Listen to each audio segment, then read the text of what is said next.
சூடான சுவையான தேநீர் இருந்தும் இந்த காலை வேளையில் நியூஸ் பேப்பரில் இடம்பெற்றிருக்கக்கூடிய முதன்மையான செய்திகளை பார்க்கலாம்.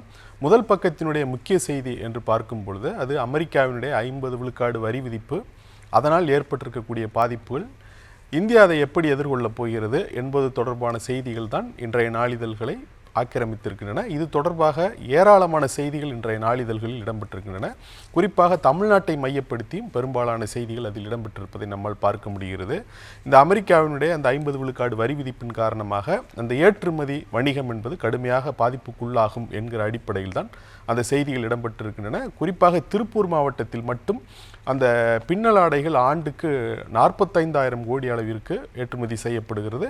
அதில் அமெரிக்காவிற்கு மட்டும் 12,000 கோடி ரூபாய் அளவிற்கு ஏற்றுமதி செய்யப்படக்கூடிய சூழலில் இந்த வரி விதிப்பின் காரணமாக இந்த வர்த்தகம் தொழில் முடங்கி இருக்கிறது. அதனால் உற்பத்தியும் கடுமையாக பாதிக்கப்பட்டு வேலை வாய்ப்புகள் இழக்கும் அபாயம் ஏற்பட்டிருப்பதாக விரிவாக செய்திகள் வெளியிடப்பட்டிருக்கிறது.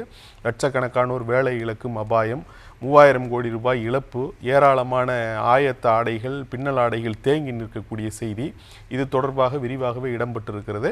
அதே நேரத்தில் இதை எப்படி இந்தியா எதிர்கொள்ளப் போகிறது என்பது தொடர்பான செய்தியும் இடம்பெற்றிருக்கிறது. மத்திய நிதியமைச்சர் நிர்மலா சீதாராமன் ஏற்றுமதியாளர்களுக்கு ஒரு உறுதி அளித்திருக்கிறார். அரசாங்கம் உங்கள் பக்கம் இருக்கிறது, நீங்கள் தைரியமாக இருங்கள் என்று கூறியிருக்கிறார். அது மட்டுமல்ல, அவர் வர்த்தகம், ஜவுளி, ரசாயனம் இது போன்ற பல்வேறு துறை, சிறு குறு நடுத்தர தொழில்துறை போன்ற பல்வேறு துறை சார்ந்த அமைச்சர்களுடன் அவர் ஆலோசனை நடத்தியிருக்கிறார்.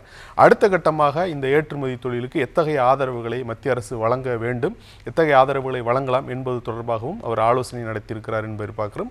மற்றொரு புறம் அமெரிக்காவுடன் அந்த பேச்சுவார்த்தையை நடத்துவதற்கான அந்த முயற்சிகள் தொடரும் என்கிற மத்திய அரசு வட்டாரங்களினுடைய தகவல்களை மேற்கோள் காட்டியும் செய்திகள் வெளியாகியிருக்கின்றன. இதில் மிக முக்கியமாக அமெரிக்கா இந்த போக்கில் இன்னும் தணியவில்லை என்பது குறிப்பாக நாம் கவனிக்க வேண்டியதாக இருக்கிறது.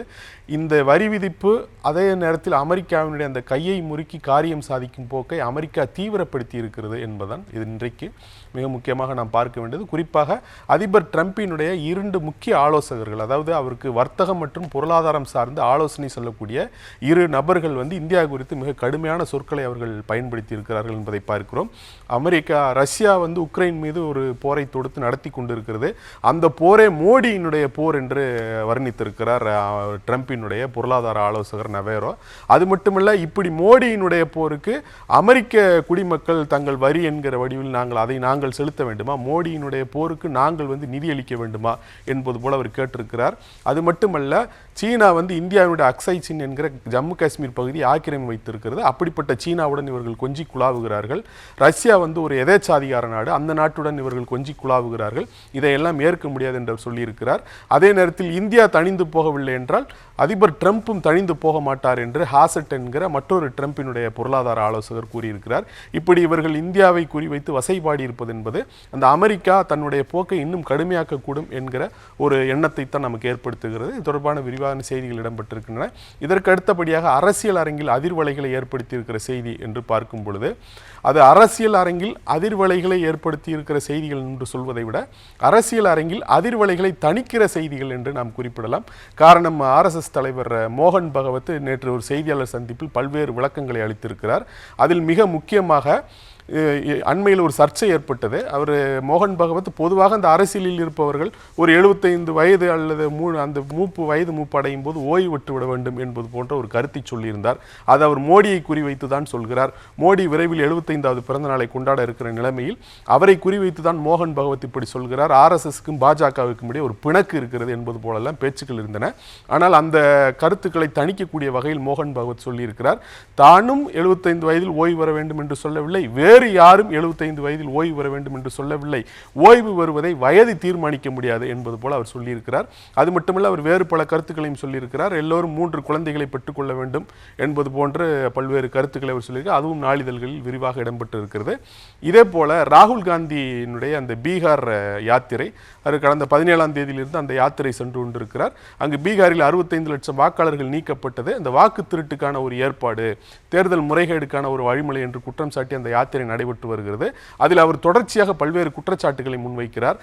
மாநில தேர்தல்களிலும் சரி, கடந்த 2 நாடாளுமன்ற தேர்தல்களிலும் சரி முறைகேடுகள் செய்யப்பட்டிருக்கின்றன என்ற அடுக்கடுக்கான குற்றச்சாட்டுகளை அவர் முன்வைக்கிறார். ஆனால் அந்த குற்றச்சாட்டுகளுக்கான பதில் என்பது போல இல்லாமல் பாஜக தரப்பில் வேறொரு வகையில் அந்த பிரச்சனையை திசை திருப்புவது போன்ற ஒரு குற்றச்சாட்டை முன்வைத்திருக்கிறார்கள். அங்கு பீகாரில் ஏதோ ஒரு மேடையில் யாரோ ஒரு சிறுவன் ஏறி பிரதமர் மோடி குறித்து மிகவும் ஆபாசமாக பேசியிருக்கிறான். அந்த வீடியோவை பகிர்ந்து இப்படி ராகுல் காந்தி யாத்திரையில் பிரதமர் மோடியை கேவலமாக பேசுகிறார்கள், அவரது தாயாரையும் இழிவாக பேசுகிறார்கள் என்பது போல பாஜக கண்டனம் தெரிவித்திருக்கிறது. அதற்காக அந்த உள்ளூர் நிர்வாகி ஒருவர் மன்னிப்பு கேட்டிருக்கிறார். அந்த சிறுவன் மேடையில் ஏறி பேசிய உடனே அவன் கண்டித்ததாகவும் தண்டித்ததாகவும் அவர் சொல்லியிருக்கிறார். ஆனால் இது பூதாகரமாக்கப்பட்டிருக்கிறது. ஆனால் அதே நேரத்தில் ராகுல் காந்தி இந்த வாக்கு திருட்டு தொடர்பாக அந்த குற்றச்சாட்டுகள் கூறியிருக்கிறார். அந்த குற்றச்சாட்டுகளுக்கு எந்த பதிலும் இல்லை. இதுவும் கூட ஒரு வகையில் அரசியல் அரங்கில் அந்த வாக்கு திருட்டு என்ற அதிர்வலைகளை தணிக்கக்கூடிய ஒரு செய்தி போலத்தான் இடம்பெற்றிருக்கிறது. இதை தவிர்த்து விட்டு பார்க்கும் பொழுது மிக முக்கியமாக அந்த செய்திகளினுடைய இந்த தன்மை என்பது பார்க்கும் பொழுது அந்த அரசியல் அரங்கில் அதிர்வலைகள் எப்படி ஏற்படுகின்றன, அந்த அதிர்வலைகள் எப்படி தணிக்கப்படுகின்றன என்ற வரிசையில் இந்த ஆளுநருடைய அதிகாரம் தொடர்பாக உச்சநீதிமன்றத்தில் வழக்கு விசாரணையின் போது தமிழக அரசு வாதிட்டு இருக்கிறது. சிஎம் ஒருவர் இருக்கிறார், அவர் மக்களால் தேர்ந்தெடுக்கப்பட்டிருக்கிறார், மக்களால் தேர்ந்தெடுக்கப்பட்ட அரசாங்கம் ஒன்று இருக்கிறது. ஆனால் ஆளுநர் என்பவர் சூப்பர் சிஎம் போல செயல்பட முடியாது என்று தமிழக அரசு வாதிட்டு இருக்கிறது. அதே நேரத்தில் மத்திய அரசானது ஆளுநர் மசோதாக்களை கிடப்பில் போட்டால் கூட அதை எதிர்த்து உச்சநீதிமன்றத்தை மாநில அரசுகள் அணுக முடியாது என்று அவர்கள் வாதிட்டிருக்கிறார்கள். அதே நேரத்தில் உச்சநீதிமன்றமானது இப்படி ஆளுநர் காலவரையின்றி மசோதாக்களை கிடப்பில் போட்டு வைப்பார்கள், அதை கேள்விக்குள்ளாக்க கூடாதா என்று உச்சநீதிமன்றம் கேள்வி எழுப்பியிருக்கிறது. இது தொடர்பான அந்த செய்திகளும் இடம்பெற்றிருக்கின்றன. புவிசார் அரசியல் நகர்வுகள் என்று பார்க்கும் பொழுது பல்வேறு முக்கிய செய்திகள் இடம்பெற்றிருக்கின்றன. குறிப்பாக இந்தியாவும் கனடாவும் ஏற்கனவே அந்த உறவுகளில் இருந்த பதற்றத்தை தணிக்கக்கூடிய வகையில் இரு நாடுகளும் பரஸ்பரம் தூதர்களை நியமித்திருக்கிறார்கள் என்கிற அந்த செய்தி வெளியாகியிருக்கிறது. அமெரிக்காவினுடைய 50 விழுக்காடு வரி விதிப்பை தொடர்ந்து இந்தியா அதை சமாளிக்கக்கூடிய வகையில் பல்வேறு ராஜதந்திர நடவடிக்கைகளை எடுத்து வருகிறது. அந்த வகையில் ஏற்கனவே சீனாவுடன் சீர்குலைந்திருந்த அந்த உறவுகள் சீரமைப்பதற்கான நடவடிக்கைகள் எடுக்கப்பட்டிருக்கின்றன. அதைத் தொடர்ந்து கனடாவுடனும் கூட அந்த உறவுகள் சீரமைப்பதற்கான நடவடிக்கைகள் எடுக்கப்பட்டிருக்கிறது. இரு நாடுகளும் பரஸ்பரம் தூதர்களை நியமித்திருக்கிறார்கள். அதே நேரத்தில் சீனாவும் அமெரிக்காவால் குறிவைக்கப்படுகிற நாடுகளை ஒருங்கிணைத்து கைகோர்த்து அடுத்த கட்டத்திற்கு அவர்கள் நகர்ந்து கொண்டிருக்கிறார்கள். ரஷ்யா, வடகொரியா, ஈரான் போன்ற நாடுகள் எல்லாம் ஏற்கனவே அமெரிக்காவினுடைய இந்த பொருளாதார தடைகளுக்கு ஆளாகி இருக்கக்கூடிய நாடுகள். இது போன்ற ஒரு 20 நாடுகளினுடைய தலைவர்களோடு சேர்ந்து அவர் சீன அதிபர் பேச இருக்கிறார். ஒரே மேடையில் அவர்கள் தோன்ற இருக்கிறார்கள் என்ற செய்தி இடம்பெற்றிருக்கிறது. அதே போல ஈரான் அணு திட்டங்களை கைவிட வேண்டும் என்று மீண்டும் ஐரோப்பிய நாடுகள் மிரட்ட தொடங்கிட்டு இருக்கின்றன. ஈரான் மீது பழையபடி பொருளாதார தடைகள் விதிக்கப்பட வேண்டும் என்று அவர்கள் எச்சரித்திருக்கிறார்கள். இந்த செய்தி புவிசார் அரசியல் நகர்வாக இடம்பெற்றிருக்கிறது.